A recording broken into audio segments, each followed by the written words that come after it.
Shalom, shalom, shalom, family. Hopefully everyone is doing wonderful today. I want to get into this quick discussion and show that this book right here, the Bible, is not a religious book. It's a law book. It's a trust. It's a treaty. It's a will. It's a covenant. You know, it's deed. It's a deed to the land of Israel, right? You know, and hopefully in this discussion, I'm able to really break this down and really make this make sense. You know, a lot of times our people, and even the Gentiles, will say it doesn't matter. And our people just regurgitating that, you know, from the Gentiles, because again, that's what they know. And the Gentiles say it because it makes them comfortable, because it takes them from having to restore and repay what was taken from the actual people, right? The descendants of the actual people. You know, so hopefully, like I said, we're going to get into the discussion, and hopefully I can really run this down and line this up and make this make sense. But before I get started, let me start off by giving all glory and honor to the creator of the universe, the Heavenly Father Yahweh, and to Son Yeshua HaMashiach. I'd like to also send out a special greeting to the brothers and sisters that's out there pushing this truth, trying to, you know, trying to wake up the people of the diaspora, and also to the Gentiles that are gathered with us in sincerity. To you guys, I say shalom. So dealing with this covenant, dealing with this trust, right? Dealing with this will, this deed. I tell you what, before we get to some of those scriptures because I have some scriptures that I wrote down that I want to go over to edify this, but let me start off here because I want to put this in the right spirit. Let's start off with let's start off in Psalms 83. Let's go to Psalms 83 and let's start off at verse 1. Keep not silent, O Elohim, hold not thy peace, and be not still, O Elohim. For lo, thy enemies make a tumult, and they that hate thee have lifted up the head. They have taken crafty counsel against thy people, and consulted against thy hidden ones. They have said, come, and let us cut them off from being a nation, that the name of Israel may be no more in remembrance. This is why they're fine with us calling ourselves Negro, African American, Black, so on and so forth, right? Because those things do not identify the children of Israel. This is why they beat my ancestors' language out of them. Because if you take away people's language, the language would identify them because the language would carry you back to a region or a landmass. So again, you know, this, you know, a lot of people, again, this is why these people like to get on my channel and say, well, it doesn't matter. And they tell other brothers and sisters and people out there it don't matter. Because again, you know, it's easy to say that, you know, when you're trying to hide the identity of a people that you have to really pay restitution for the atrocities. And this is why they always say, again, why, you know, well, slavery was 400 years ago or whatever kind of garbage they try to come up with. But, you know, here it is when it comes down to when they try to put the people over there in the land of Israel and say that they're the people. Well, you know what, God promised those people that land over 2,000 years ago. But yet when it come down to what we went through and we're still going through, it's just or it doesn't matter, blow it off or get over it. Again, very deceptive. Very deceptive. But anyway, I'll tell you what, let's do this. So let's just get on to the scriptures that I have wrote down, and we're gonna run this down. Let's go to Joshua. Let's go to the book of Joshua, chapter 1, in verse, we're going to start off at verse 7. only be thou strong and very courageous, that thou mayest observe to do according to all the law which Moses my servant commanded thee. Turn not from it to do to the right hand, or to the left hand, or to the left, that thou mayest prosper whithersoever thou goest. This book of the law shall not depart out of thy mouth, but thou shalt meditate therein day and night, that thou mayest observe to do according to all that is written therein. For then thou shalt make thy way prosperous, and then thou shalt have good success. See, this is again why they always use these, when they try to push these certain agendas, they always use my people, especially these agendas that go against the Most High's word. Because as long as we're transgressing, we can never have the success or the blessings that we're supposed to have.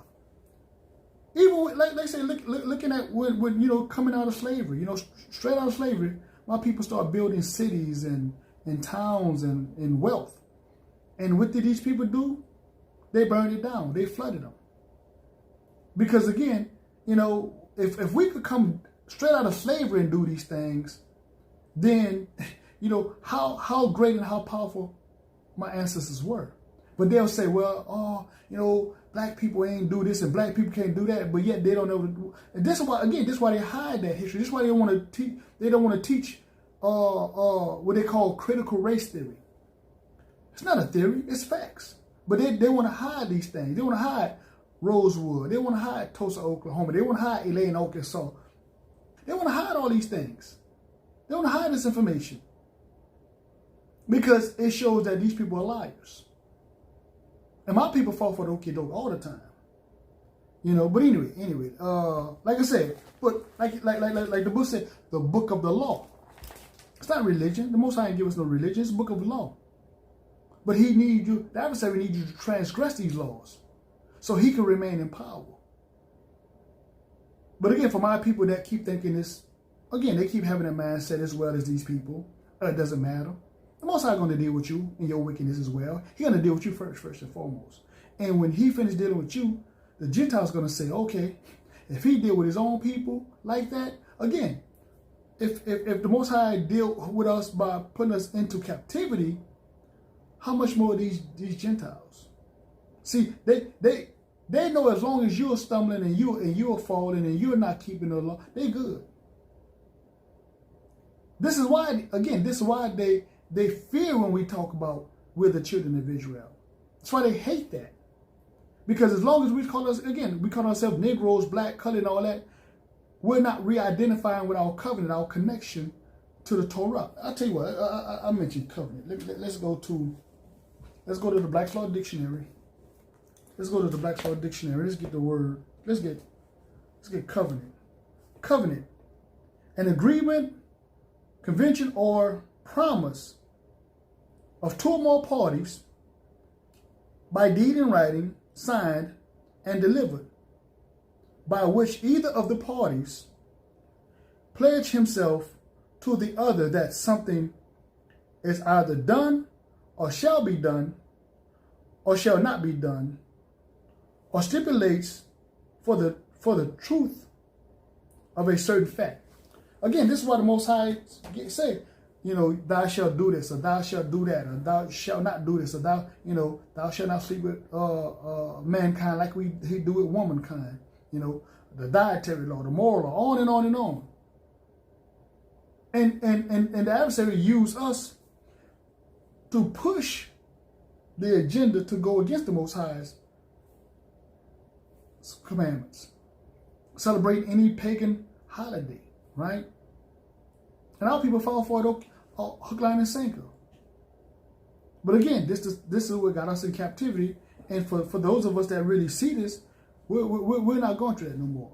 We let our family members, we let our friends, we let all those people go and keep on doing that, because when Judgment Day comes, again, it won't be any excuse. So anyway, I'll tell you what, let's go to Deuteronomy chapter 31. Deuteronomy chapter 31.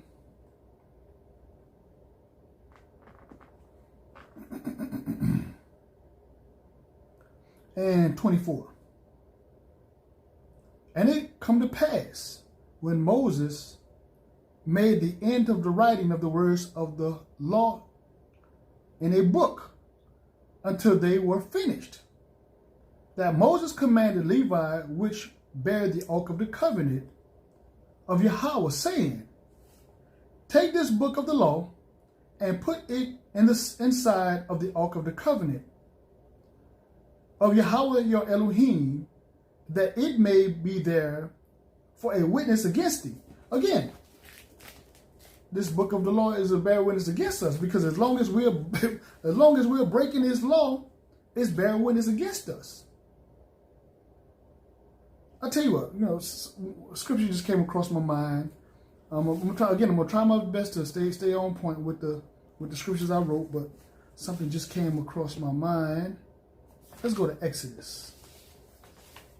Let's go to Exodus chapter 19. Let's go to Exodus chapter 19. Exodus chapter 19, start off at verse 5. Now therefore, if ye will obey my voice indeed, and keep my covenant, then ye shall be a peculiar treasure unto me above all people. See, that's what these people are scared of. See, when we come back to the covenant, we'll be not only become a treasure to the Most High, but we're going to be above all people. See, right now we're at the bottom, which again, another scripture just came across my mind. We're going to finish this. I'm going to go to this other scripture. For all the earth is mine. So if all the earth is the Most High's and we're supposed to be the heirs, see, that's why, we was also scattered into all nations, because he knew these people weren't going to do right. So they're going to pay sevenfold everywhere we was at. Let that sink in.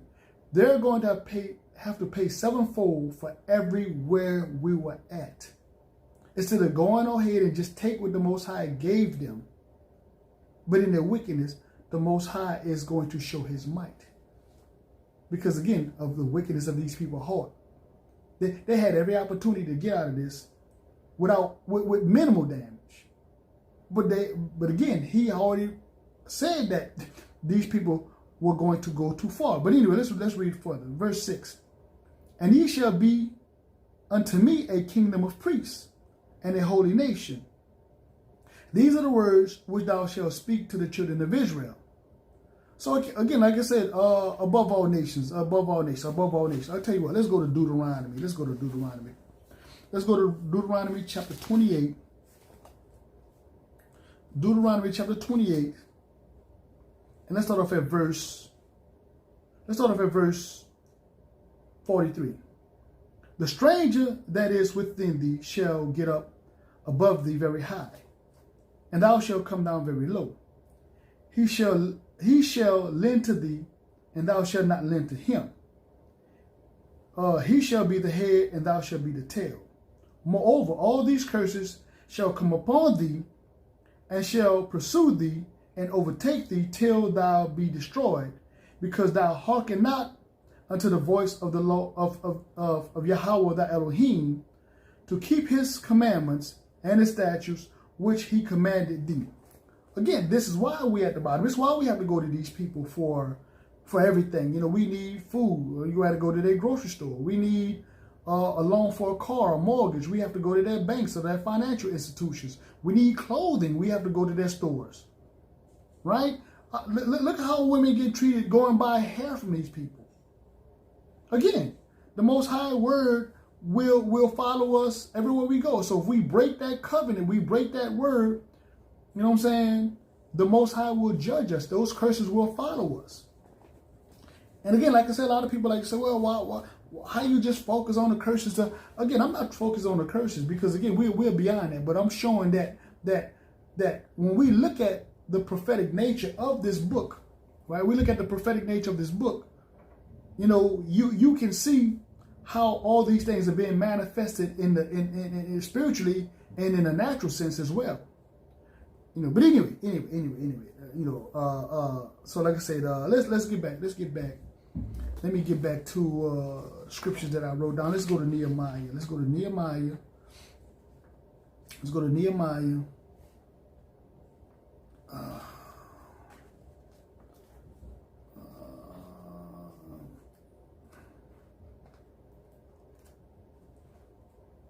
Come on now.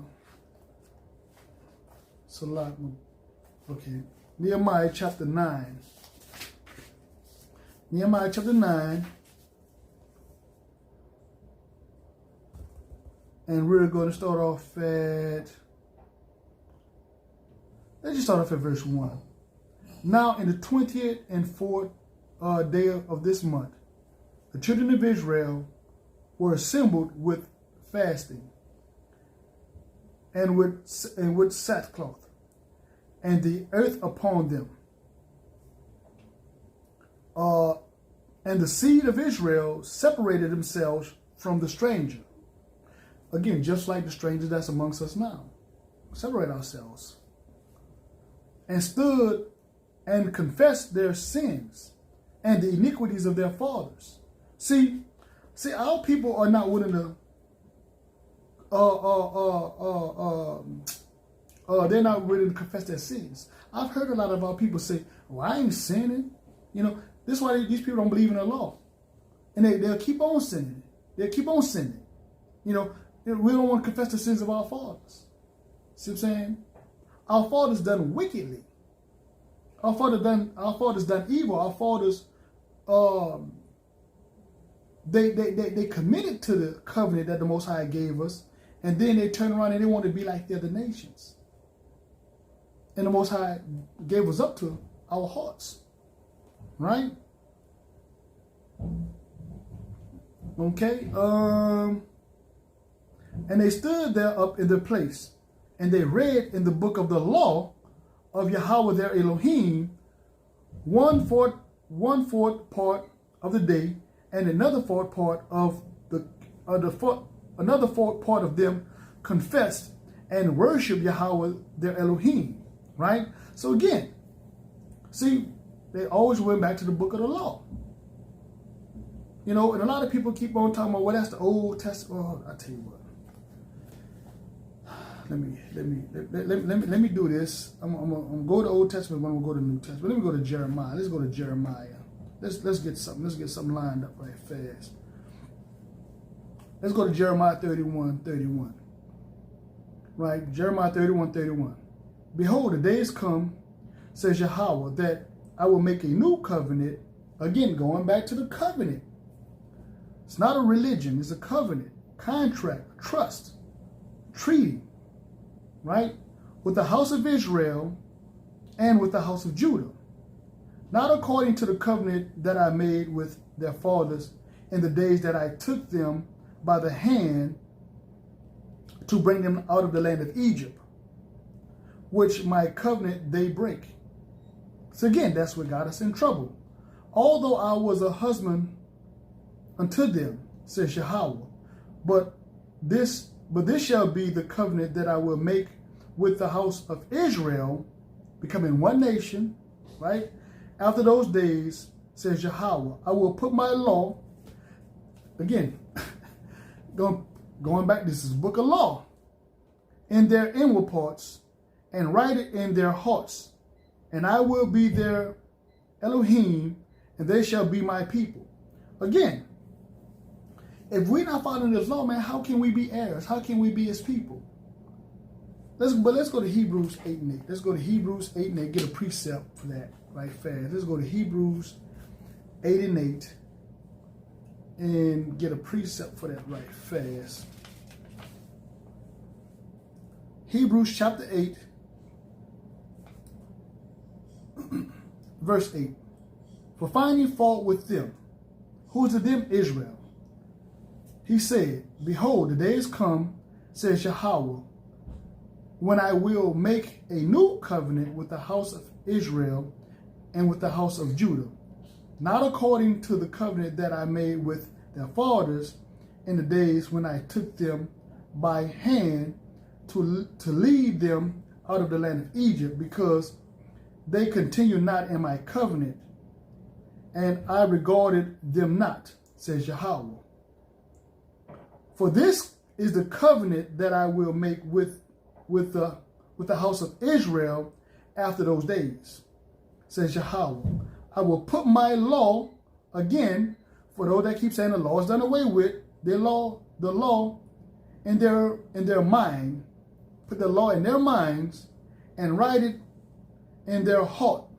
And I will be to them an Elohim, and they shall be my people. So again, this is why they keep promoting this replacement theology, and this is why they keep saying the law is done away with, or it doesn't matter. All these things are contrary to the word. These are stumbling blocks to our people, to my people, and they do this purposely. Because they don't want us to come back to this covenant, right? To the book of law, to this trust, to this treaty. Tell you what, trust. Let's do this here. Let's trust. Let's go here. Let's go to this Black's Law Dictionary, and we're gonna get trust, right? A right of property, real or personal, held by one party for the benefit of another. See, the Most High, He has the deed. He gave us a deed to the land of Israel. Remember, He said in Exodus, all the earth is His. Matter of fact, I tell you what. Let me come back again. I have all these other scriptures popping up in my head, and I just want to help edify this here. Let's go to Deuteronomy, and I'm gonna finish this out right fast with that now. Deuteronomy chapter 32, verse 8. When the Most High divided to the nations their inheritance, when He separated the sons of Adam, He set the bounds of the people according to the number of the children of Israel. Right? For Yahweh's portion is His people, Jacob, is His lot and His inheritance. See, He gave us a land. But just like in the beginning, when the Canaanites took the land, in the end, Japhet took the land. We went over that when that was a couple of weeks ago, about a week or so ago. Japhet's in the land now. Canaan did the same thing, took the land like it's his. Now Japhet is in the land like it's theirs. And the Most High is going to deal with that. That's why all this matters. He gave everybody their portion of land. But in their greed, they took the land. So not only did the Most High, because we broke the covenant, He punished us and put us out of the land, but He knew they was going to go too far, and He allowed us to go into captivity. And when they went too far, now they're going to pay sevenfold. So the land that they thought they had, they're going to lose that to us as well, because of their greed. And again, all these people know this history. All these religious institutions and all that, they know this. But just like the Most High hardened Pharaoh's heart, He hardened these people's heart because they don't want to listen. But don't get me wrong. There's some Gentiles that get it. They see it. But anyway, let's go back to Deuteronomy. Let's go back to Deuteronomy chapter. Let's go to chapter 1 this time. Let's go to chapter 1. Trying to get back on my notes. Chapter 1 and verse 8. Behold, I have set the land before you. Go and possess the land which Yahweh swore unto your fathers, Abraham, Isaac, and Jacob, to give unto them and unto their seed after them, right? Because again, He promised the land of Israel to the chosen people that he gave that land to. But again, and all these other people's greed and envy, you know, that's why they took the identity. That's why they hid our identity. That's why we don't own nothing right now.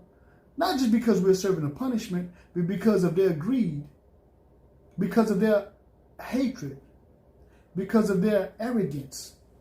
And they're going to lose all that because of that. Because you're going to have, again, you have to pay sevenfold for your evilness. See, this is how powerful this word is. And once it really starts sinking into a lot of these people are going to get their mind right. They're going to be like, you know, man, I'm not trying to get caught up in that foolishness. Because, you know, these people could have easily just, you know, done the right thing through reparations. But this is why we're going to come out with great substance, which was prophesied in the book of Genesis. Because he knew they were not going to do right. But again, they'll send $3.8 billion to Israel every year, you know, in so-called foreign aid. They'll send all this money to fund these proxy wars.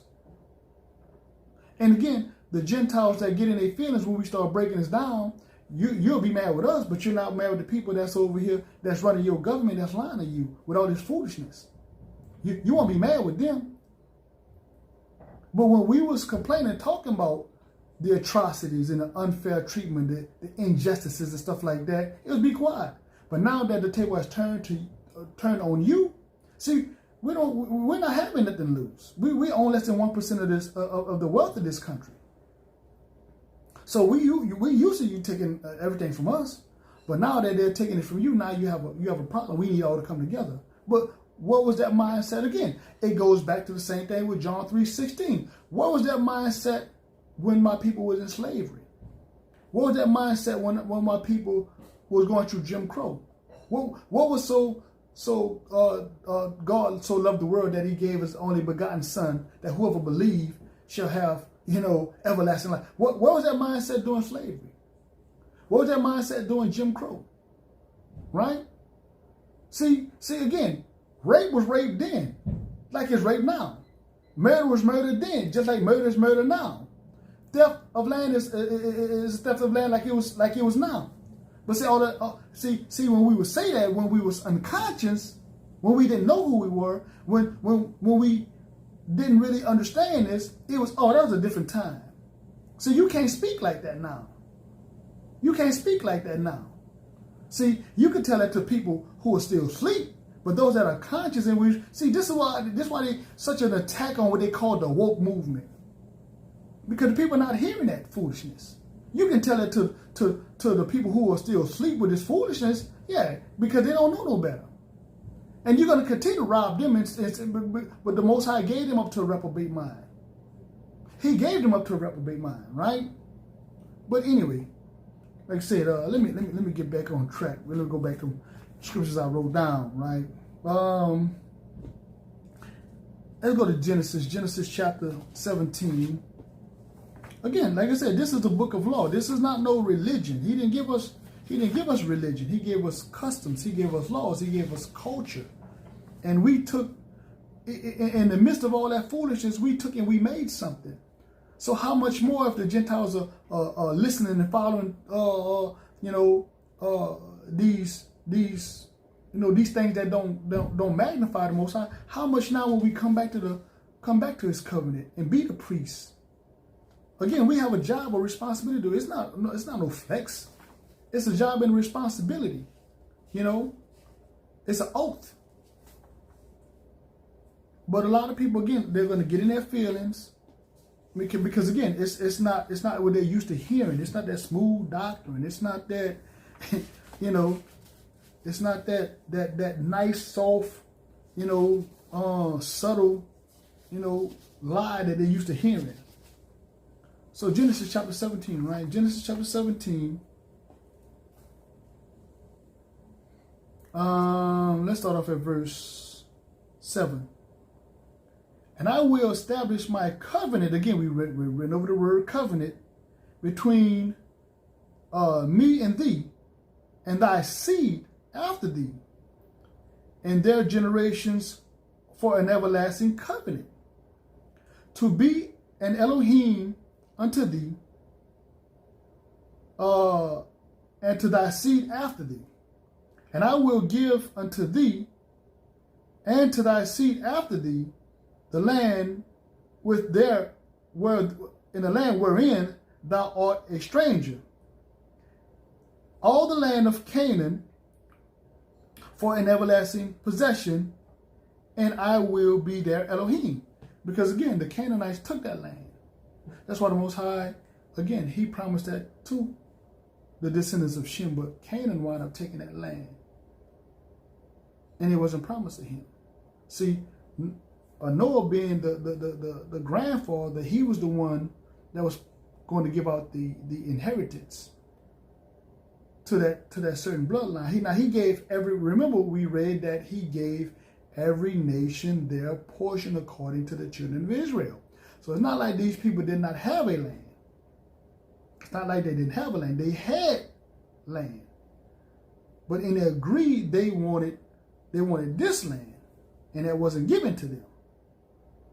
See, that's why the Most High, allowed my ancestors to go in there and get the land. But again, once we fell, then Japheth and Ham wind up in that land. I tell you what, let's do this here. Just came across my mind again. Like I said, I'm trying to stick with the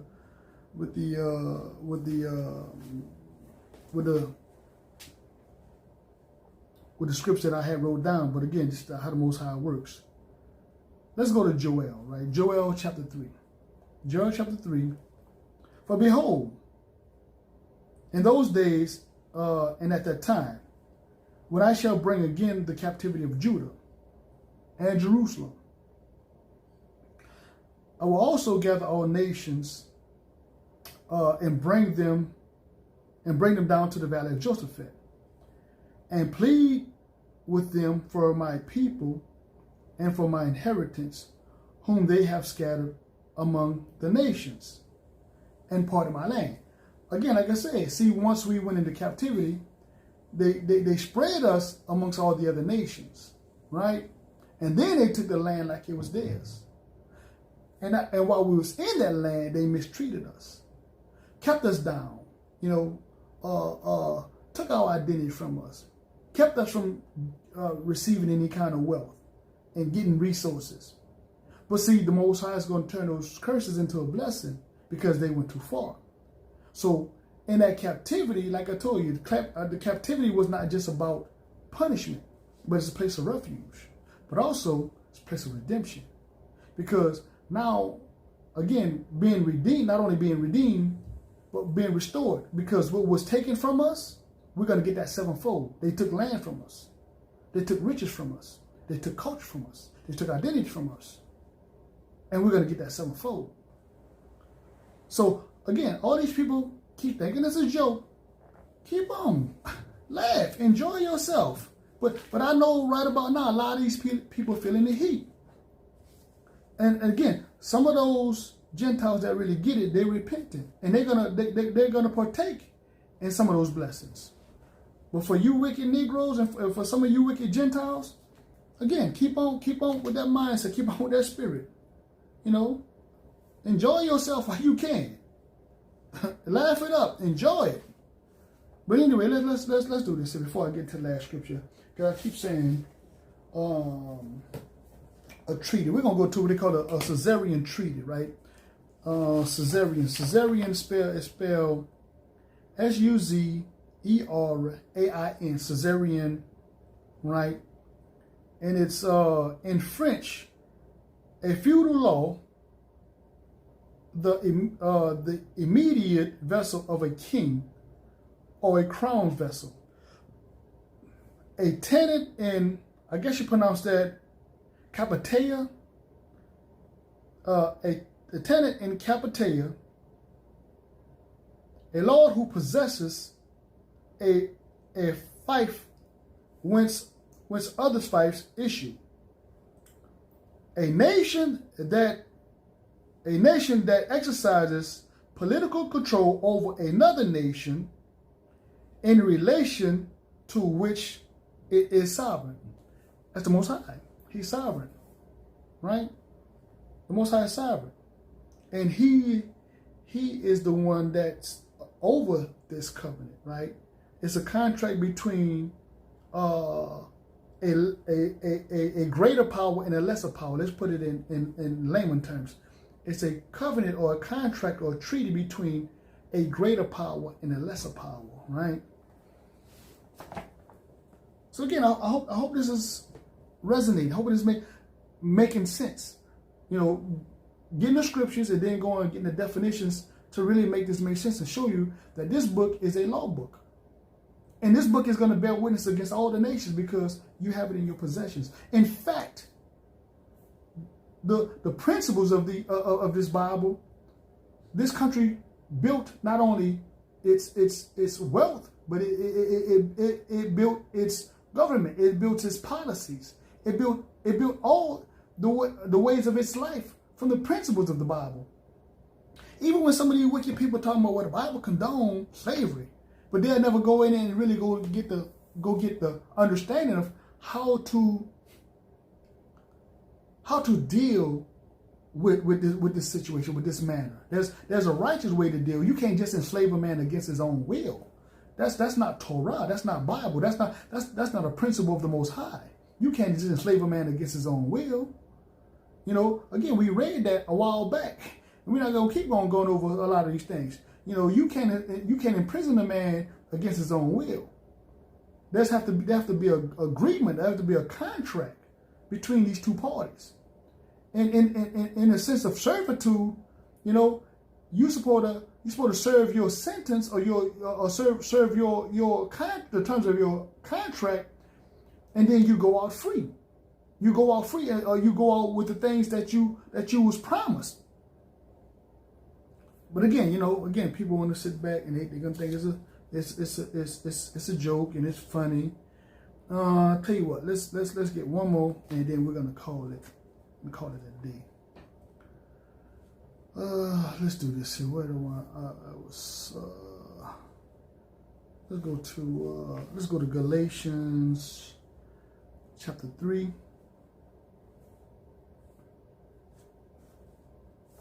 Chapter 3 and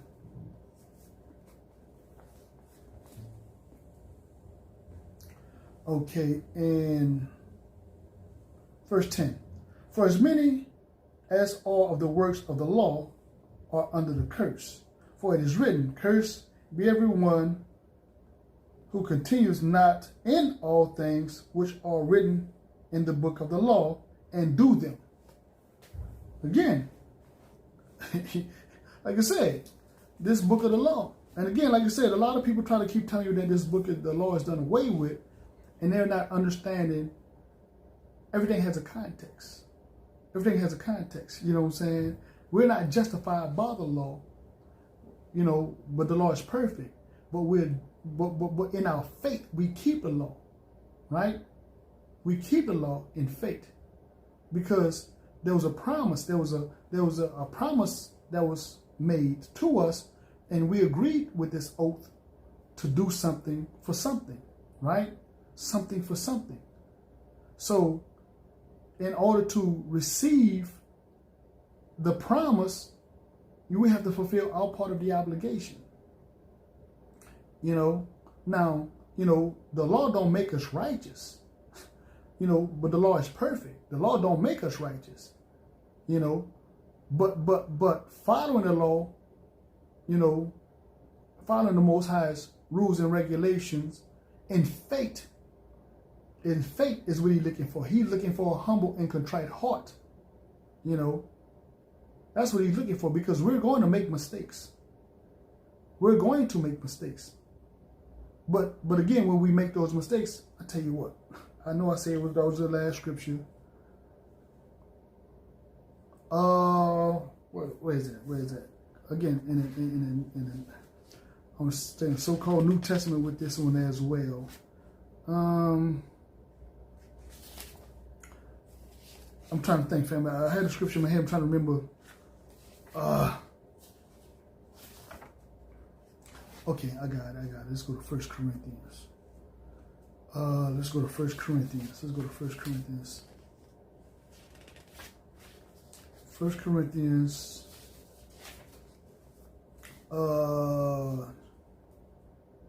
Chapter 6. Dare any of you, chapter 6, verse 1. Dare any of you having a matter against another, go to the law before the unjust and not before the saints. So again, when there's a matter arises, even in the so-called New Testament, they went to the book of the law. But our people keep saying the law is done away with. But how can you get redemption? How can you get restitution? See, this is why these people refuse to live there and give you, restitution, right? Reparations. But the Most High knew they was going to do that. He hardened their heart. And not only did these people not give us restitution, right? Even though they promised, again, like the 40 acres and the mule, but he knew they was going to break that covenant, because this is what these people do. They break covenants. And this is why in judgment, the Most High is going to restore that sevenfold. Because remember, they built their principles off this book. And all of a sudden now, you want to throw it away. You want to disregard it, right? It doesn't matter. Move on. That was so many years ago. Yada yada yada, so on and so forth. But anyway, family, again, this book is a law book. We went over some definitions. We went over some scriptures to line everything out. It's not a religion. It's a deed. This book is a deed to the land of Israel. This book is a deed to the land of Israel. It's a trust that the Most High gave to his people once they coming back and they follow those principles, those rules, those regulations, that law, that covenant. So anyway, I'm gonna shut it down there, family. I hope you're edified. And again, for those that may not get it, if you're sincere, pray about it. Fast, even if you have to fast, and keep on studying, keep on researching. And for those that refuse to hear, that's a you issue. That's not a me issue. With that being said, as usual, peace, love, shalom.